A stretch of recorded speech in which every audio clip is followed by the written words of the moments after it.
Сайн байцгаана уу эрхэм хүнд үзэгчдээ, та бүгд өнтэй сайхан үйлчлэж байна уу? Монголын үндэсний олон нийтийн телевизийн өв соёл хөтөлбөр шинэ оны ханхны дугаарыг та бүхэндээ өргөн барьж байна.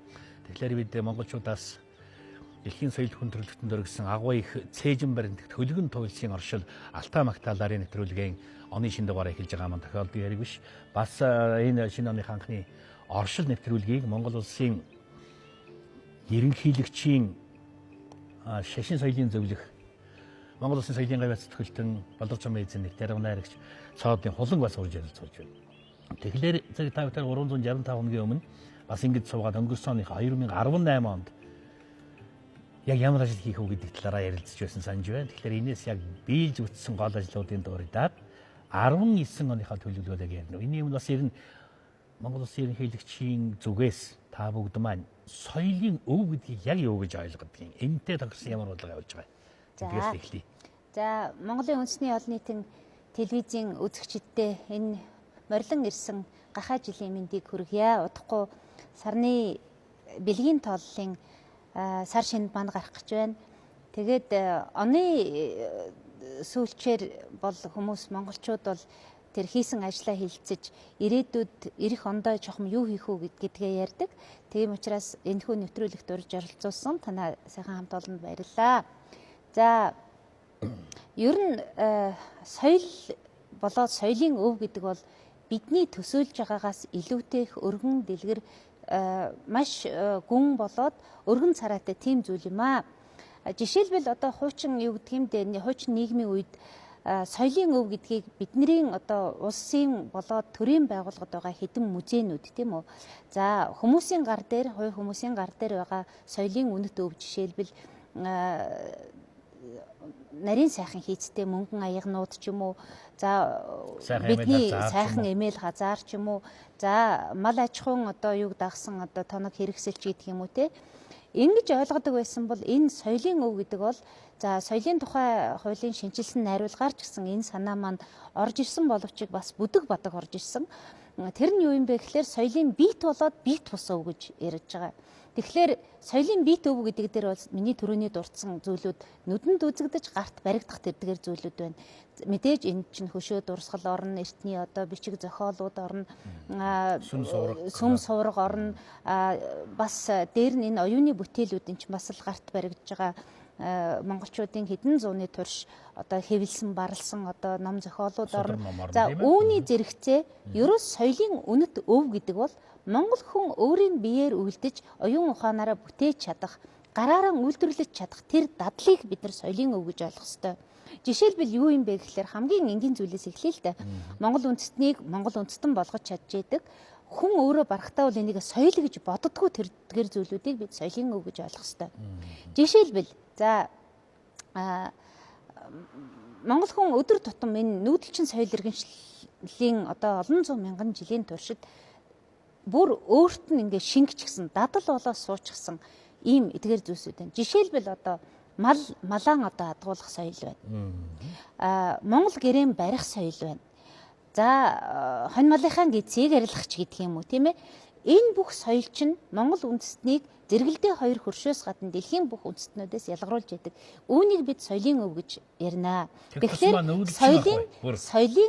соёлын одоо тухай хуулийн магадгүй одоо бидний одоо бэлдэж байгаа соёлын тэр юун дээр шинжилсэн найруулга буюу тэр соёлын хуулийн төсөлд бид нар энэ санааг илүүтэйх багтааж өгсөн гэдэг зорилт тавиад бид нар хэсэг хуульчидтай, хэсэг соёлын өвийн чиглэлийн мэрэгжилтнүүдтэй санал солилцож бас ажилласан бүхэл бүтэн одоо нэгэн жилийн турш энэ яриа хөрөө маань ингээ явагдаж байна. За яагаад тэгж байгаа юм бэ гэхлээр Монгол хүний энэ соёлын өв гэж өөрөө ч мэдэхгүй байгаа.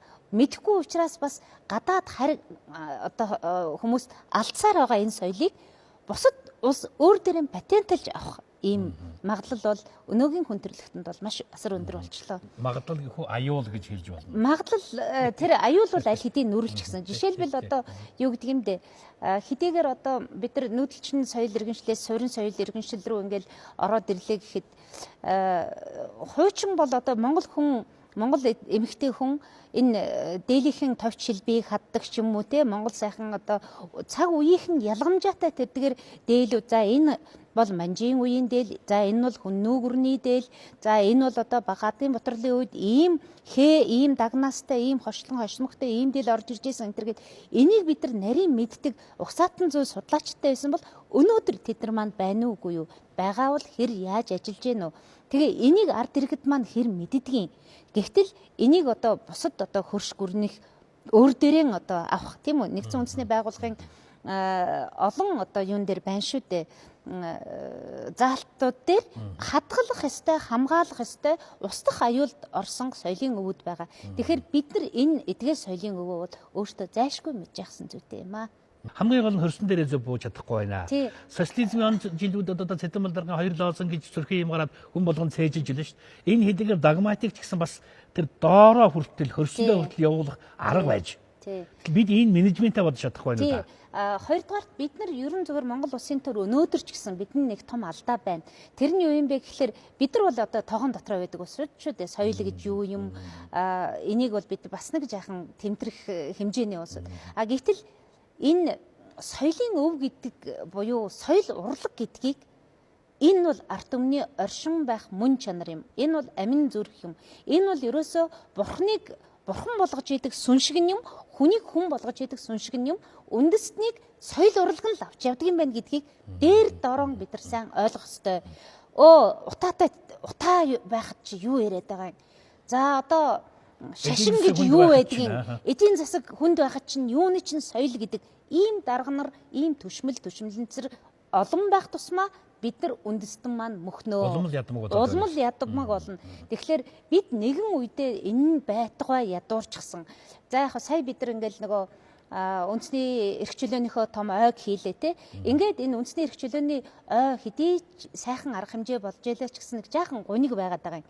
Яагаад энэ гуниг байгаад байна вэ гэхээр бид нар тэр өнгөрөгч зуунд энэ тусгаар тогтнолынхан ойг богд хаанан ширээндэн залаад төрийн 5 яам байгуулагдаж яхад бид нар газрын хэвлийдэх баялгаан алдаагүй байсан байх шүү.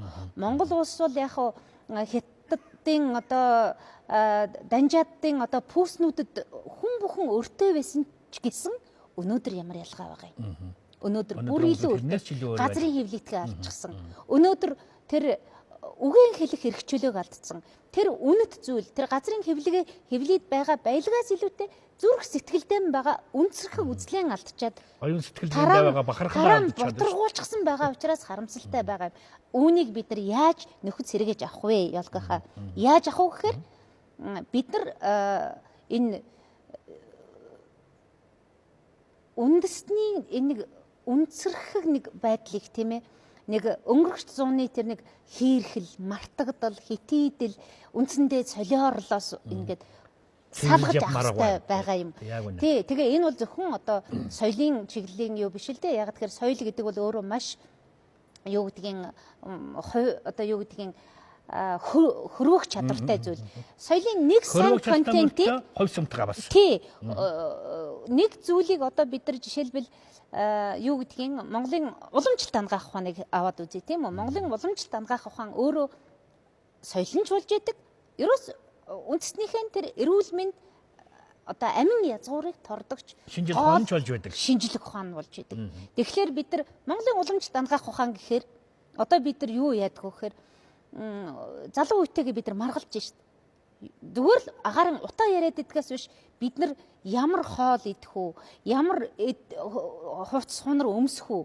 Жишээлбэл би хамгийн энгийн жишээ ярих уу. Юу идэх вэ бүр? Тэг юу идэх вэ? Явдал мөртөө тааруулаад Монгол уламжлалт дангаах ухаанаас юуг нь авах уу? Ямар хоол идэх вэ? Одоо миний түрүүний ярьсан нөгөө Монгол эдс арилга. Бид нар өнөөдөр телевизүүдээр шүү дээ их олон газруудад ингээл тэгээд идэг яргаа загас шарах тухай заагаад мастер куки хичээл орж яах гэдэг вэ? Эрүүл хоолч шиг нэг юм яриад. Мах эвдэж чадахгүй хүүхдүүд зөндөө байж тээ. Энэ чинь Монголын өв соёл байхгүй юу? Үүнийг бид нар ерөнхий боловсролын сургууль болон ихтэй сургууль, мэрэгжлийн сургалт үйлдвэрлэлийн төвүүдтэй хамтраад Монгол хүнийг хүн болгох тийшээ явах төрийн бодлого л бидэнд хэрэгтэй байна гэдгийг 2018-аас 19 оны энэ ажлын жилд бид нар их онцгой ухаарч байна юм аа. За тэгээд одоо сайн юм цадаа мандахгүй гэхээр одоо соёлын өвийн талаар ийм ололтууд, ийм бодлого зорилтууд явж байгаа ч гэсэн бас таач бас тэрүүн цохиулгаад ирэхлээр соёлын маань үнэтэй валдагдах, харийн гөрнөлөө очих босромог явдал идэх вэ шүү дээ. Одоо жишээ нь одоо нэг олон нийтэд ил болж дээ сошиал ертөнцийн гандан нэгжлийн хийдээс одоо соёлын хүнтэй валдагдсан тухай яриа хоороо явж ил байна. Энэ хэр зэрэг үндэстэй юм. Энд одоо ухаан тэр засгийн зүгээс гэдэг юм ерөнхийлөгчийн зүгээс юу гэж хандаж байгаа юм бэ асуудал. Ямар бодлого болж яг бодит байдал юу болов яа? Монгол улсын ерөнхийлөгчийн ерөөс хуулинд дархан өгөгдсөн одоо 3 эрх байгаа. Энэ нь юу юм бэ гэхээр хууль санаачлах бүрэн эрхийнхээ дагуу боловсруулсан хуулийн болон одоо энэ хуультай холбогдох шийдвэрийн төслийг хууль тогтоомжид заасны дагуу улсын хуралд өргөн барих нэгдүгээр эрх нь байна. Хоёр дахь нь бол юу юм бэ гэхээр засгийн газар чиглэл өгөхтэй холбогдсон үйл ажиллагаа байдаг. Гурав дахь нь болохоор улсын хурал болон ард түмэндээ зарлиг, уриалга, илгээлт гаргах энэ 3 үндсэн чиглэл байдгийг. Тэгэхээр энэ 3 үндсэн чиглэл маань юг харуулж байна гэхээр ерөнхийлөгчийн институт бол практик үйл ажиллагаа буюу одоо иргэдийн хүсэлтээр ном хэвлэх, кино хийх, одоо магадгүй уран бүтээлийн ивент тэтгэлэг бол одоо гаргаж өгдөггүй гэдгийг иргэд маань сайн ойлгох нь зүйтэй. Ягаад тэгэхээр маш олон захидал санал хүсэлт бол ирдгээ. Өөрөөр хэлбэл хөрөнгө хүчний зүйлийг гаргахад бол одоо тийм. Гагцгүй энэ 3 гэдэг бол тэр төрийн бодлого соёлын өвийн чиглэлээр ямархуу байх ёстой гэдгийг ерөнхийлөгч маань тодорхойлж яадаг. Өнөөдөр бид нар зэрэгэлдээ хөрш гүрнүүдэд энэ соёлын бодлого яаж явж гэнэ вэ гэхээр жишээлбэл одоо манай урд хөршид гэх чинь Ордост сүүлийн 10 хэдэн жил 6 сая гаруй жуулчин жилдээ авдаг энэ том одоо юу гэдэг юм бэ? Орчин үеийн хэлээр нөгөө шоу гэдэг шүү дээ. Энэ том баярыг эзэн Чингисийн маань төрсөн өдрийг ясалдаг. Энэ том баяр жилдээ 6 сая гаруй жуулчин олж байна. Геополитикийн маш том өрсөлдөөн гэдэг юм уу? Өнөө зөөлөн хүчний бодлого гэдэг чинь соёлоороо дамжаад гарч ирж байна.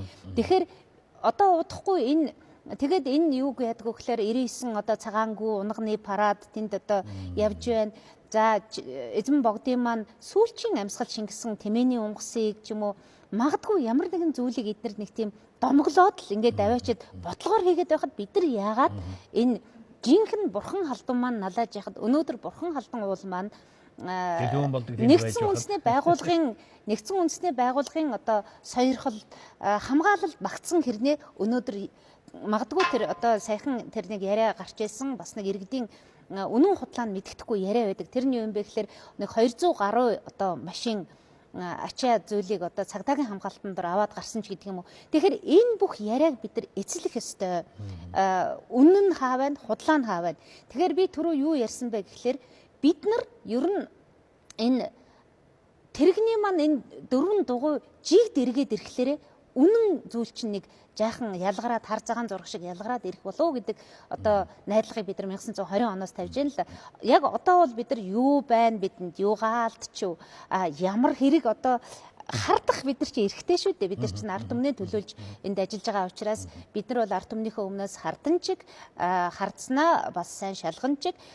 Сая түрүүний таны дурдсан гандан тэгчлэн хийдтэй холбоотой тэр асуудал бол нодон жил одоо ажил авсны дараахан яригджсэн. Тэгээд манай өөрөөр янз бүрийн сэтгүүлчид энтрих орж ирэмхийлдэ. Тэгээд үнэн худлаа мэдээлэл бол фэйсбүүкээр их явж байна. Энд бол манай гандангийн лам нар өөрсдөө нэг хамаатай биш. Харин ганданг буюу хуучин социалист нийгмийн үеийн байсан нэг сэтгэлгээ байна да. Нэг манай нэг лам нарыг нэг жаахан дээрлэхэд та нар одоо нэг шар феодлууч шүү гэж хагаад юмыг итгэж хадгалуулсан тэр зүйл дээр нь шинэ үеийн одоо өнөөдөр нэрээ нуусан зах зухаасаа ахуулаад тэр ажиллаа хийхээ болчихсон төрийн өндөрлөлт энэ төр байсан. Энэ бүхэн дээр бид нар соёлын өвөө дахин шалгах хэрэгтэй. Одоогоор бол ерөнхийлөгчөл энэ дээр жахан ганцаар талтай байгаа шүү гэдгийг хэлмээр байна. Одоо яг тийм хийх гэдэг ингэж практик юм тоолж яснаас бодлого ярих чинь бас хүнд илүү сайхан очиж байна. Илүү сайхан нийцтэй байна да. Тэгээ бид хоёрын ярилцлагыг харуултаа хязгаартай юм да. Энэ сурвалжлагч надаас энэ соёлын бодлогын талаар нэг ийм л юм асуусангүй дээ. Би тэгсэн бол ийм юм хариулах байлаа гэд одоо сүүлчийн хэдэн минутыг өөртөө нүлдээж байна. Үзэгчтэй хандаж юу хэлмээр байгаа юм. За тий. Ганц хоёр хөрцөн юм байж магадгүй тийм үү? Яг вэ одоо энэ хүмүүс бол улс төрчдөд тийм таашаалтай биш гэдэг юм уу да. Улс төрчдөд жаахан хавандаа болчиж. Тэгэхээр ард түмэн маань бас агуу тийм яндашгүй баян авиастай, яндашгүй өв соёлтойгоо мэдэрдэг ард түмэн. Тэгээд энийг миний түрүүний ярьсан морин тэрэгний дөрвөн дугуй жигд эргэхийн цагт ард түмэн маань үндэстэн маань их өөдлөн дээшлэн гэдэгт бол бид нар бүгдээрээ л итгэж явдаг. Тэгээд Монгол улсын ерөнхийлөгчийн одоо 25 дугаар зарлиг буюу ерөнхийлөгчийн тангараг өргөөд 3 хоногийн дараа гарсан зарлигийг та бүхэн санаж байгаа бах. Энэ бол эхлэлний тухай зарлиг. Эхлэн бид нар энэ соёлын болоод урлагийн, түүхийн, шинжлэх ухааны үндсэн одоо язгуур болсон энэ эхлэн дагсан энэ их утга зохиолон дагаж гарч ирдэг соёл урлаг маань бол Монгол хүний үеийн үед одоо сэтгэл зүрхэнд нь тэр байсан зүйл амин чанар нь байсан. Тэгэхээр энэ соёл урлаг утга зохиолон энэ харийн одоо мөнгө их орж ирдэг. За шашнаа чалгаагүй. Шашин бол бүр онцгой. Харийн энийг мөнгөөр зодож орж ирдэг соёлын түрэмгийлэл дайралтаас цөмөөрөө нийлээд хамгаалах тийм цаг үе ирсэн байх шүү. Монголын соёл довтлогоонд, Монголын шашин өнөөдөр довтлогоонд өртчөөд байж байгаа. Тийм бас амархан цаг үеийг бид нар туулаагүй. Харгаж байгаа шиг тайван биш. Харин энэ сэдвийг ил ярьж болохгүй. Яагаад тэгэхээр эргээд Монгол улсын эв нэгдлийг хадгалж байгаа ерөнхийлөгч маань энэ цөөхөн ард түмнээ бутаргах эрх байдаггүй. Тийм учраас ард иргэд маань дор бүрнээ сонор сэрэмжтэй байгаасай. Язгуур уламжлал, соёл, заншил, өв уламжлал хэдэн зуун мянган жилийн бидний энэ хатан цус хаан ясанд шингэсэн тэр өв соёлон нандинан хадгалж яваасай гэж бодож байна. Тэгээд явж энэ морин тэрэгний маань одоо хамгийн гол одоо хөдөлгөж араа бол ард түмэн өөрөө үндэстний ухамсар.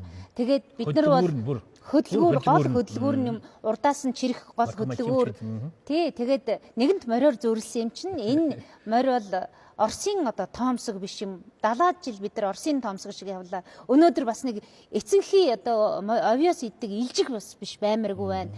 Тэгэхээр бид Монголын одоо дэлхийг бид нар тэр сайхан одоо ажнан туураагаар тамгалсан энэ хүлэг морь маань намхан чирэг Монгол морь байгаасаа гэж чирэг Монгол морьд маань түүхэн эзэн Чингис болоо түүний баатруудын морь шиг өв соёлтой байгаасаа гэж би хүсэж байна. Тэрээр бол бат сайхан орш болдог ба. Тэгээ Монгол хүн амны үлгээс ашигтай бэлэг гэдэг шинэ оны босхон дээр одоо өв соёл хөтөлбөрөөр бид нэр баяртай гонигтай зүйлүүдийг ярьлаа. Гэхдээ Монголын заяа ихтэй бид өөдрөгөө сайхнаар бодож муу мухагаа маш хурдан таягдаа хийж сайн сайхнаа бадаргуулан мандуулж явах сайхан цагийн элч зар одоо их ойрхон явж байна да. Энэ бүхэнд бүгдээр л одоо дээр доргуу нэгэн морины хүчин өргөцгөө Монголын хамтлан зүтгэцгээе. Монголын өв соёл цагийн цагт манддаг бадар мандаж байгаа болдог гэсэн ярилцлагыг танд талбия. Их баярлалаа. Баярлалаа. Хүлээн авч хүрэлцэн ирж одоо соёлын бодлогын талаар дэлгэрэнгүй сайхан хэлсэн танд баярлалаа.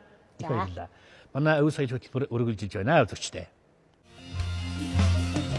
Монгол өв соёл. Нэг эртнээс мал аж ахуй эрхэлж ирсэн монголчууд маань 5 унш эрдэнэт мал сүргээрээ дамжуулан энэ байгалийн гайхамшигтай өгөөжийг зөв сайхан хүртэж урт наслж удаан жаргаж хамгийн хөнгөн байгаль дэлхийд хамгийн ээлтайж төрж ирсэн юм.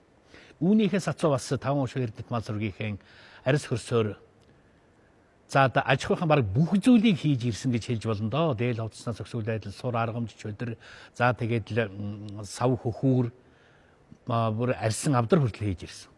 Энэ малын арьс ширээр бэлтгэсэн энэ сав хөхүүр авдар сав гэдэг бол мод хийгээд төмөр эдлээс шал ондоо уян хатан харимхаа чанартай хүний эрүүл мэндэд хамгийн сайн чанарын хурц шийгийг гэгшээдэг За магадгүй их чигтэй нөхцөлд бол бас ямар ч зүйлийг чанарын алдуулахгүй байлгаж чаддаг ийм олон сайн талуудтай.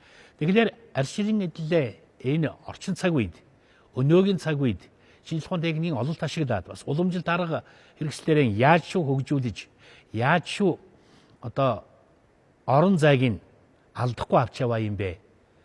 Энд бас авах гээх ямар ухаан байгаа юм бэ гэдэг талаар сурвалжлага та бүхэндээ үзүүлэхээр зэхлээ. Эртнээс нааш монголчууд бид өөрийн гарт хамгийн ойрхон байгаа эд бүтээгдэхүүнүүдээр өөрсдийн хэрэгцээ шаардлага хангацдаг. Нэг ёсондоо л өрх гэр бүртээ үйлдвэрлэгч явсан улс. Гэрийн бүхий л мод, сав суулгаа хангаад ургасан мод бургасаараа өмсөх хувцснаас өгсүүлээд олон жирэм, уяан огтоо малынхан арьс боловсруулан хийчихнэ. Тэгэхээр арьсан идэл гэдэг монголчуудын гол гар урлалын салбар байсан бололтой. Энгийн нэгэн хурууч оосроос эхлүүлээд Баатар цэргийн хуйг дуулах хийгээд морины имэлч агт чөдөр Монгол гутал гээд хийхгүй зүйлгүй байсан мэт. Монголчуудын хувьд бол эртээр үеэс бол мал аж ахуй эрхэлж одоо малынхаа өснөө ус арьсааг одоо өөртөө эдэлж боловсруулж тусгай аргаар боловсруулж өөртөө одоо хэрэглээний эд зүйлсүүдийг бол хийдэг байсан. Үүнд бол дашмаг шингэн эд зүйлсээ хийх сав суулга, дашмаг хөхөөр, айрны сав, эмээл эмээл хазаар, ноогт, чөдөр гэж шүлжээс олон янзын шүлжээсийг ашиглаж бол хэрэглээний эд зүйлс бол хийдэг байсан. Ер нь хувц хунраа бас одоо малгай дээл хувц гэрсэн одоо манай энэ хүннүүгийн үеийн олдуруудаас бол гарсан дээл хувцыг бол харахад одоо арьсаар урсан ийм өөртөө бүтээсэн хийж бүтээсэн юм бол эдлэл хэрэглэл ажиллагддаг. 1971 онд бол манай төрөлхийн сургуульд одоо анх арьсан урлагийг одоо мэргэжилтэн багш энэ ангийг нээж одоо манай Монголд одоо орчин цагийн одоо урлагт энэ арьсан урлагийг хөгжүүлэх юм одоо том ажил бол хийгдсэн. Үүний одоо нэг гол төлөөлөгч бол манай Дорцуран гэдэг хамгийн анхны Эстон улсад одоо сурч ирж анги нээснээр одоо яг энэ арьсан урлагийг одоо хөгжих хамгийн одоо анхны одоо алхам болж өгсөн. Социализмын үед бол манай арьс ширний үйлдвэрүүдэд одоо манай энэ арьсан урлагийн ангиг төгссөн хүмүүс бол очиж ажиллаж исэн. За Дорцуран багш маань бол 87-88 он хүртэл ер нь бол одоо багшилж аваад одоо ээлж их амралтыг авч одоо үүнийг залгуулад 1991 онд бол манай Ариун бол багш одоо арьсан урлагийн ангийг бол үргэлжлүүлж одоо зааж эхэлсэн. Олон зууны туршид оршин тогтнохдоо алт мөнгө, бусад үнэт хэдлэл чулуун модтой илүү холбогдсон Монголын гисэн өвөрмөц соёлын нэгэн хэсэг бүрэлдэн бий болох нөхцөлийг бүрдүүлсэн байж болох юм. Элдв янзын хээх хор бүхий сав суулга, хувцас хэрэглэл, шинээр буй болон монголчууд суурьшихын хэрээр улам хөгжин дэвжиж байлаа. Хүннүүгийн эсгийн арьснаас ихтэй энэ уламжлалт урлаг нь улам олон орны соёлын нөлөөг өөртөө тусган хөгжиж байлаа. За манай арьсан урлагийн уран бүтээлчд бол ерөөхдөө арьсаар одоо уран бүтээлээ тойрохтой бүтээлдээ одоо үндснийхээ тэр онцлог хэв шинжийг ер нь чимэглэлийн хэлбэрт оруулж хийхэд одоо хамгийн тохиромжтой гэж үзэж үндснийхээ тэр хэв маягийг хадгалсан бүтээл дүрслэлүүдийг бол авах хүчтэй.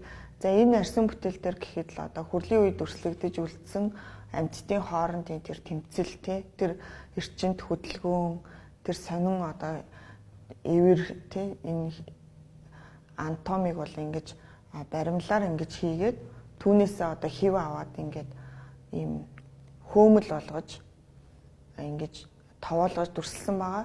Тэгээ энэ бол нэлийн наашаа ингээд товгор 3D гэж ярьдаг тэрэн шиг одоо ийм нэлийн наашаа товоосон. Ингэж товоолохын тулд мэдээж бид нар бол нөгөө нэг арьсныхаа одоо суналт арьснаасаа их шалтгаалдаг. Арьс нь одоо хэр суналттай байна, хэр одоо энэ фактур авж гин хэр одоо энэ будаг ингэж шингээж авч гин гэдэг бол арьс их чухал. Энэ болохоор одоо туглын арьс байгаа. Энэ дээр бол бас нэм нарийн юм фактурнуудыг бас гаргахад бас аяг хэцүү байдаг.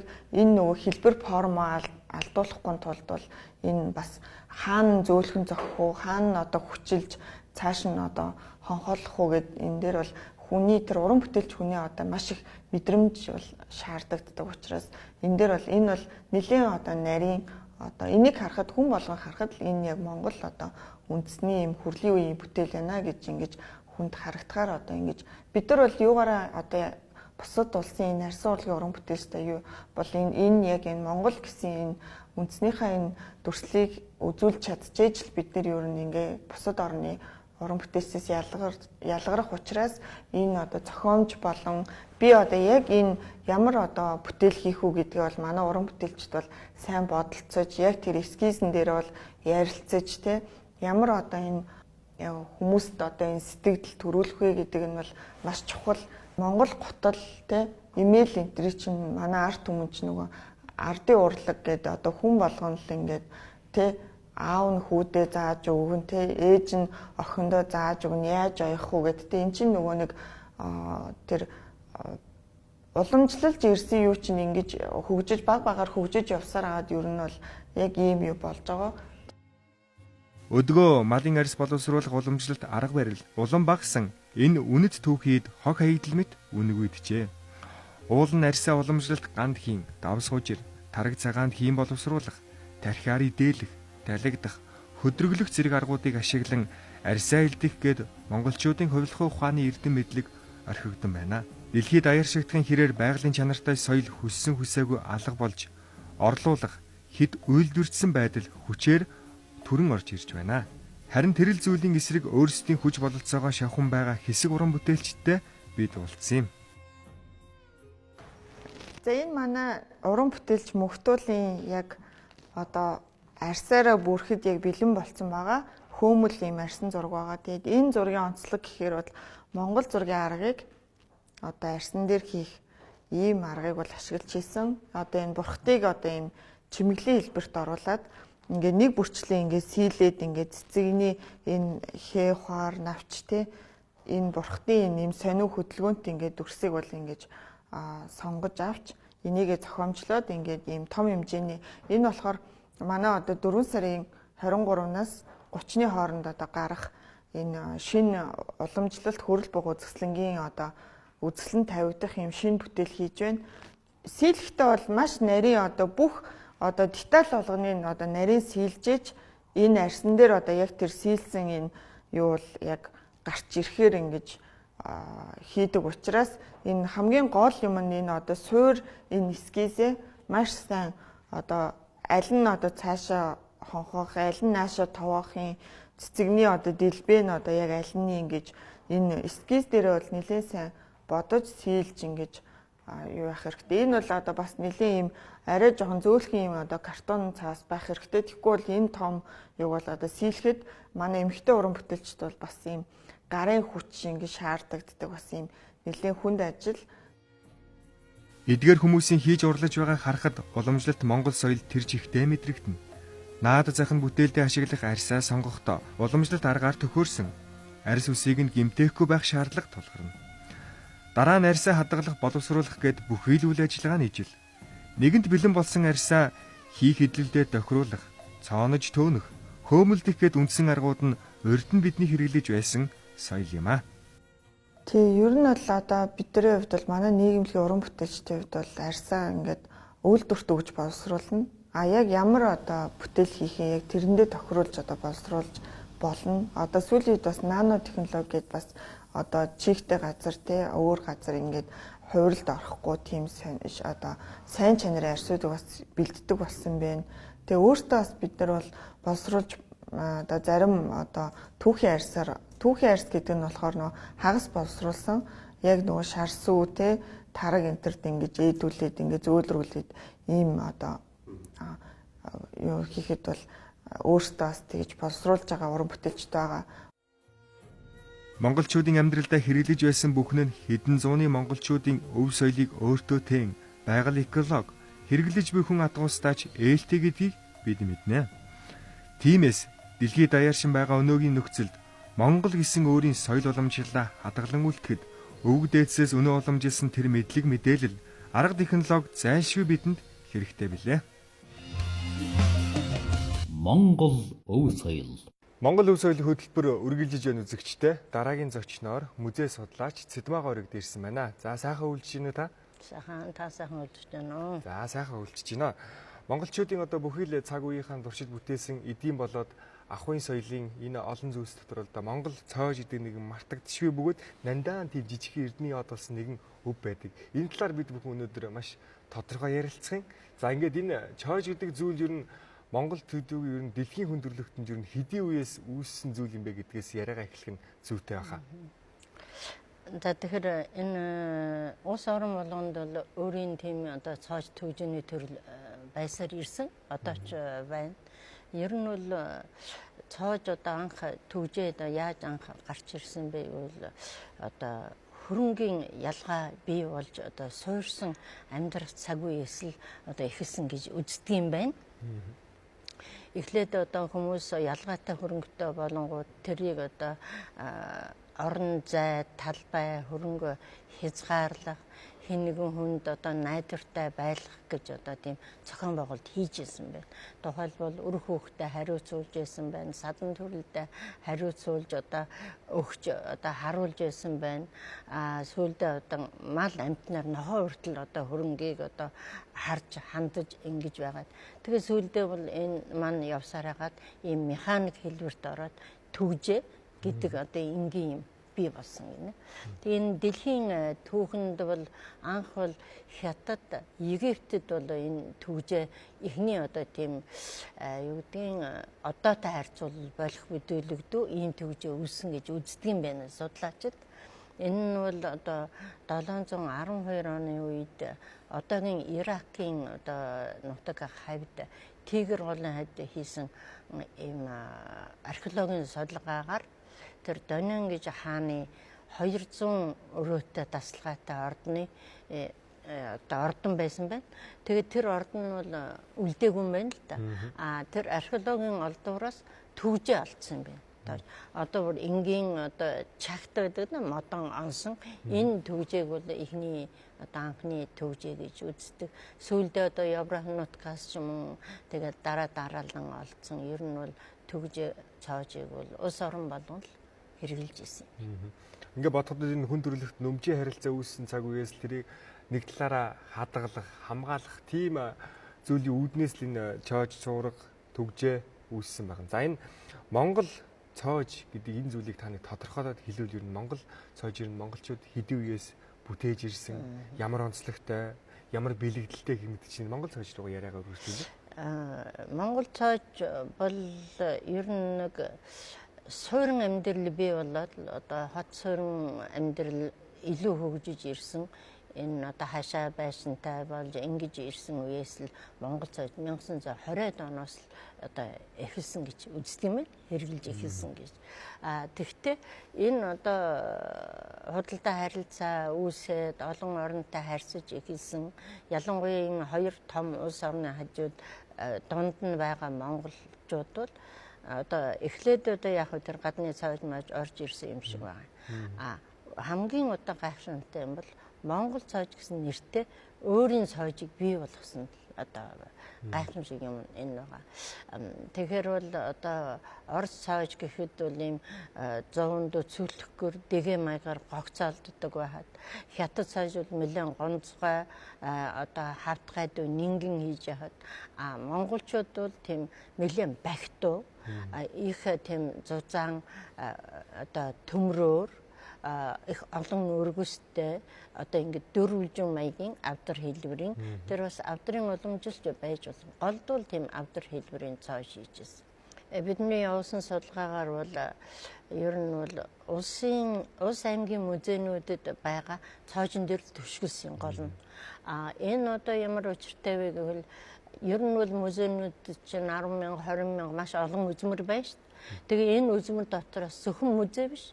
Ер нь судлаачид нар бол одоо тийм онцгой нарийн нандин алдар цолтой ийм тархичуулны юм судлаач маш их судалсан байдаг юм байна. Зөвхөн тухайн үед одоо нутаг орн болгонд одоо тэр нутаг орны хэрэгцээг хангаал за нэг малын тамга, илүүрээ одоо эндүүгээд ийм одоо төмрийн дархан зүйлүүдийг хийдэг улсууд бол тухайн үед өөргөө гүсгээл яваад өгч Гэтэл нөгөө хийсэн юм нь өнөөдөр хүртэл ингээд хадгалагдаад байж байгаа нь хамгийн сайн. Гэтэл тэр хүмүүсийн тухай бол мэдээлэл маш ховор байдаг юм байна.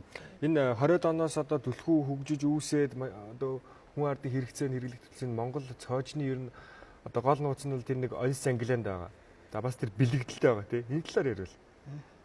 Тий, энэ ерөөсөө энэ цоож чинь явж явж хамгийн гол нь бол одоо Монгол тэр углуур онс аглагааны ухаан гол нь байна. Тэгээд цоож бол зөвхөн нэг гэр байшингаа төгжих хэрэгцээнээс гадна цоож хийж байгаа дархан чи өөрийнхөө ур чадварыг одоо харуулсан тийм сэтгэлгээгээ одоо гаргасан тийм нарийн юм хийжсэн байна л да. Жишээлбэл одоо Говьолтай аймгийн Дандуу гэж одоо төмрийн дархны хийсэн цоож одоо Говьолтай музейд байж байна. 60-аад он 80 он гэхэд хүртэл энэ кодтой цоож хийжсэн биз дээ монголчууд. Кодоор онгойдог тий тоогоор онгойж өвсгээр онгойдог одоо Хөсгөл аймгийн музейд л кодтой 2 цоож байна. Одоо зохиогч нь мэддэхгүй. Одоо тэгэхээр бол энэ авиас бэлгээ одоо харуулах гэж тийм цоож хийжсэн байна. Жишээлбэл уран зургийн галерейд энэ Сумья гэж дархны хийсэн 12 жилээр онгойдог цоож байгаа. 12 дэлгүүртэй. Холгон нөхөргээд одоо ингээд дараалаад онгойдог. Өнөөдөр одоо хинж очиод үзсэн галерейн танхимд байж байгаа. Тэр дархны нэг сони юм нь юу вэ гэвэл ингэж ярьж Сумья дархан одоо нэг охин нь ярьж байгаа юм да.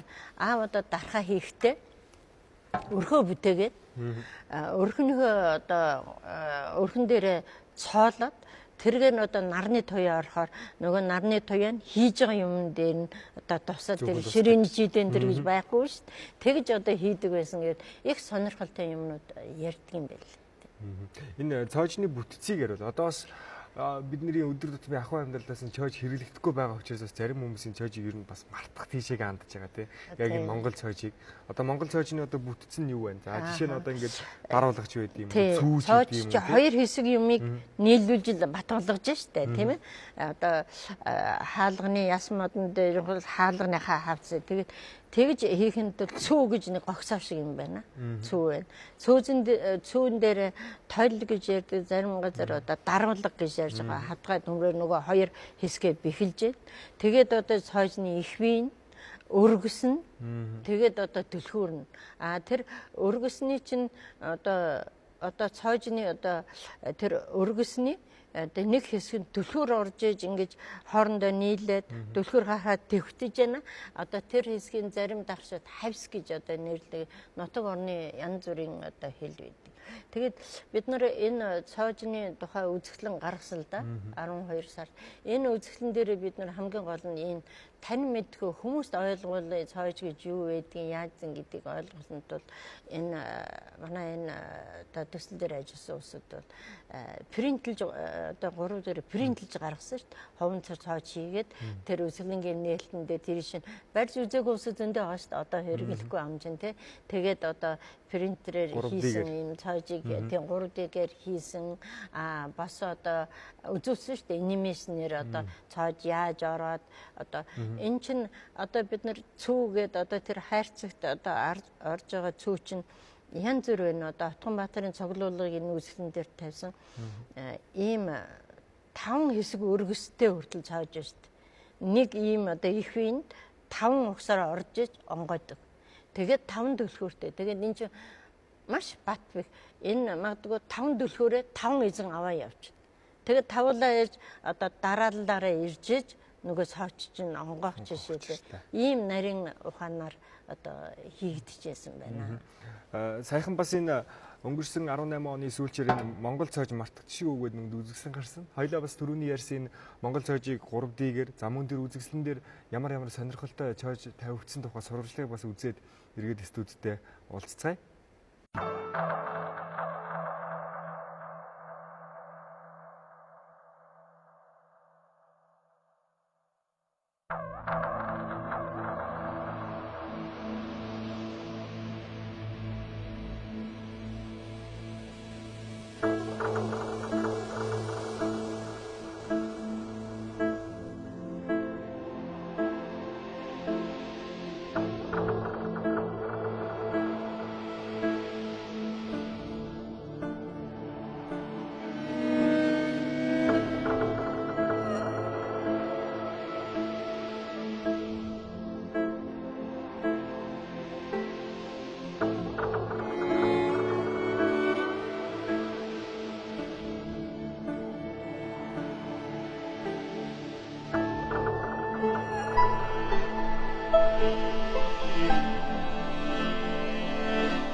сурвалжлагыг ингээд харахад л энэ дэр одоо маш олон төрлийн юм чойжнууд тавигдсан байж. Жишээ нь одоо ингээд энэ 12 жилээр онгоодаг гэж байхад л одоо ингээд 5 төлхүүртэйгээл энд байж байгаа жишээ нь тий. Энэ чойжнуудын бэлэгдэл бас энэ чинээс бас онцгойлоод яриул одоо айл чойжнуудыг дурдж ярмаар сайн үзүүлсэн сурвалжлагаас. Энэ бэлэгдлийн тухай өөрөө түрүү асууж байна. Одоо альва юм монголчуудыг бэлэг зүгээр хэрэгжилж ирсэн байна л да. Энэ үндэсний музейд байгаа. Мөн Улаанбаатар хотын музейд ч байна. Энэ Атганбаатарын цуглуулгач байна. Энэ энкрийн хүүхдийн соёж гэж байна. Энэ одоо хүүхдэн тогтдгүй айлж юм уу хүүхдээ өвчин зовлонгоос одоо хамгаалж тэр чинь өргөс байхгүй одоо бидний сая ярьсан тэр түлхүүрч байхгүй ерөөсөө зориулт нь тэгээд гойлын жижиг 2 см гэж маш жижиг байгаа юм да. Тэгэл гогцолдол одоо дээлэнд нь зүүж үүдэг ийм цоож байна. Бас цоожийг ер нь их бэлэгдэг юм байна. Энэ одоо дээр үед бол одоо хүн төрөх гээд одоо айлын эмэгтэй одоо их өвдөхэд цоож одоо онгойлгож тавьдаг тий одоо төрөх нь тэрний хялбар болох гэж одоо тэгдэг. Ер нь бол цоожийг Европт ч гэсэн одоо ч гэсэн тийм бэлэгдлүүд их байдаг юм байна. Энтхийн нэг тийм бурхны шашны одоо хоолны том газарт одоо дэлхийн хамгийн жижиг соёжил гэж л 2 см гэж манайхтай адилхан болж байгаа. Тэгээд ингээд цоож одоо хийгээд тавьсан. Тэр ресторанда өлгөөд одоо бурхан багш ирж одоо энэ цоож нээгдэж хаалган онгоно гэсэн бэлэгдэлд.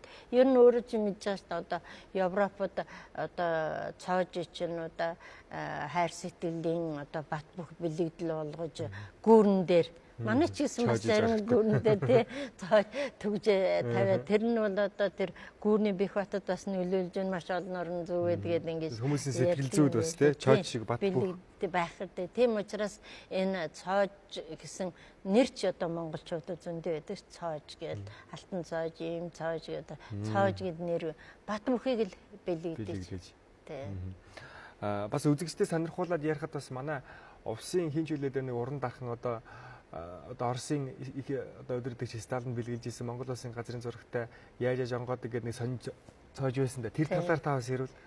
Тий. Тэр увсын гүнзэн гэж дахны цоожинд баха. Тий, ядам сүрэн гэж хүн бичсэн байна дээ. Тэр ер нь бол цоожиг бол бэлгэнд их явуулж исэн бэл дээ. Монголчууд одоо төмрөөр хийсэн одоо юмнууд дотроос одоо толго энэ юуг цоожиг бол одоо маш олон дархчуудын тухай ингээд уншиж хүмүүстээ уусахаар одоо цоож нь бэлгэнд явсал гэж их ярьдаг юм билээ те. Маршалын захиалгаар бэлгэнд явуулсан, Сталины ойнд бэлгэнд явуулсан гэдэг. Тэгээ энэ цоож тэр гүнзэн дарханы тухай биш гэдгсэн мэл дээ. Одоо тэр үед одоо тамгын газар яам тамгад дуудагдсан гүнзэн дархан тэгэл одоо арга гэрийнх нь бол одоо тэгж дуудагдж явах бол их л одоо осолтой их айж мэгдэж бараг л эргэж ирэхгүй. Тийм тэгэл одоо яагаад дуудаж ямар хэрэг хийсэн бол тэгээд нэг тийм маршал одоо Сталинд бэлэг явуулагч байгаа. Тэгээд нэг яг цоож шиг хэлээгүй юм байлээ. Одоо тийм төмрийн сайхан одоо дархан хүний дуудаал сайхан бэлэг бэлтгэсэн байл. Тэгээд цоож хийсэн байлээ. Тэгээд цоож хийгээд цоожныхаа ард тал Монголын газрын зураг хийсэн юм байлээ. Бас л их бодлоготой хийсэн маа тэр хүн. Тэгээ бас нэрээ бичсэн юм байлээ. Ер нь цоожин дээр дарчууд нэрээ их бичсэн байдаг. Тэгээд энэ гүнзэн дархан хийсэн цоожийг тэр элчин сайд баяр Оросд элчин сайд байхдаа тэр Челябинск мужид Оросын нэг Сталин бэлгэсэн бэлгүүдийн үзэсгэлэн гарсан юм байна да. Тэр үзэсгэлэн дээр байхад нь одоо Монгол цоож Сталинд бэлгэсэн цоож гээд тэгээд зургийг авч ирсэн юм бэл. Тийм юутай юм бэлээ. Дамхтай түүхтэй юм бэл.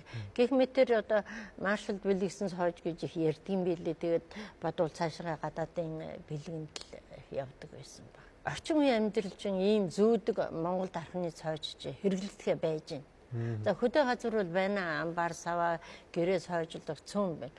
Одоо хотод Улаанбаатар орчмоор ингээд бид нар хашаагаар явхад бол голдуу хятад цоож амархан онгойдог хөнгөн тийм л хийгээд Хүмүүс бол одоо ер нь бол уулзахад хүн болгон л ярьж байгаа. Тийм манай аавын авдарнд ээжийн авдарнд байсан цааш.